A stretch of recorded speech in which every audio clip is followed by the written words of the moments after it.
Okay, the next one we'll do, so this is really good for here. The next one is really good for the back. Who are those of you who said bad backs? How many was lower back? Upper back, middle back, and upper back. How many of you said the whole back? Was it the whole back?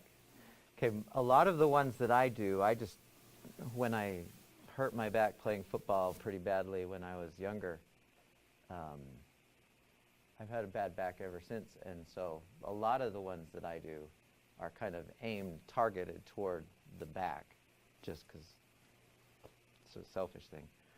The next one is really, really relaxing for the back. And so what I want you to do is put your hands right to your sides, palms facing back.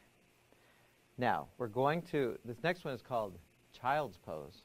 And what I want you to do is you're going to bring your forehead to the floor while at the same time keeping your seat on your heels. Okay? So now, before you do that, so whenever we do these poses, you always inhale when you expand and exhale when you contract. In other words, when you move things close together, you exhale. And then you start breathing from there. When you expand, so how that would look in this one is you inhale,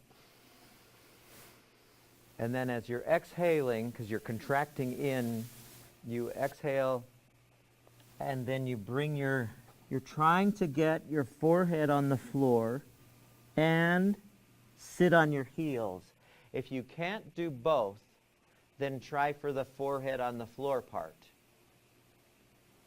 And then bring just get your butt on your heels as far as you can, but don't worry about it. So your arms and shoulders are relaxed. Just relax your shoulders, relax your arms. Keep breathing. Relax your face. Relax your neck.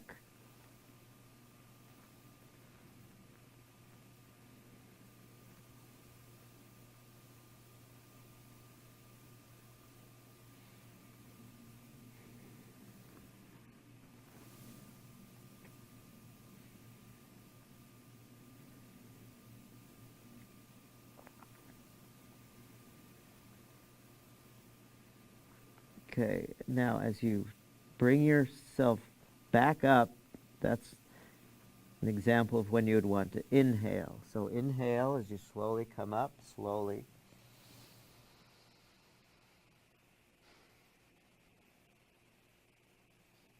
Now, here's a question for you, exercise physiologists. If you're stretching through a range of motion, if you're moving through a range of motion, like you're stretching like this, let's just say, this one. How long does it take for your muscles, your tendons, your ligaments to get the message, oh, we should be stretching, and then they go, phew. How long does it take? What? Yeah, it's somewhere between 20 and 30 seconds. That's why, I remember when I was in grade school, when I was in junior high, we had this coach. This was back in the 70s when no one knew anything. He'd have us start out, and we'd do these stretches like this, over and over again. Just really, what happens when you flex, when you pull a muscle set too quickly? It might tear, but before the tearing, what happens? It goes, it tightens up more. That's why we don't ever bounce, what we used to do way back when. You should never bounce. And so when we hold these poses, we hold them for a while because it takes that long for the message to go, oh, she's stretching, okay. And then the whole muscle set, the tendons, the ligaments, they go, I got you, we're relaxing now, okay. That's why yoga feels so, that's one of the reasons why you feel so good after you do yoga is because all your muscles are going, oh, thank you.